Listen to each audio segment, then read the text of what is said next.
Asia কাপের high voltage ম্যাচে পাকিস্তানকে 7 উইকেটে উড়িয়ে দিয়ে জয় নিশ্চিত করেছে ভারত।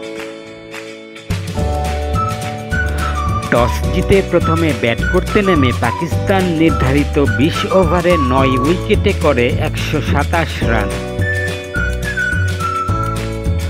পাকিস্তানের পক্ষে শাহিবজাদা ফারহান 44 বলে 40 এবং শাহিন আফ্রিদি 16 বলে অপরাজিত 33 রান করেন।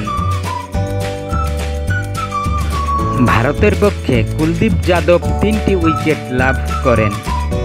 এছাড়া অক্ষর প্যাটেল এবং জাসপ্রীত বুমরা 2টি করে উইকেট লাভ করেন। 128 রানের টার্গেটে ব্যাট করতে নেমে ভারত 25 বল এবং 7 উইকেট হাতে রেখে লক্ষ্যে পৌঁছে যায়। ভারতের পক্ষে অধিনায়ক সূর্যকুমার যাদব 37 বলে অপরাজিত 47 রান করেন। এছাড়া অভিষেক শর্মা এবং তিলক বর্মা 31 রান করেন।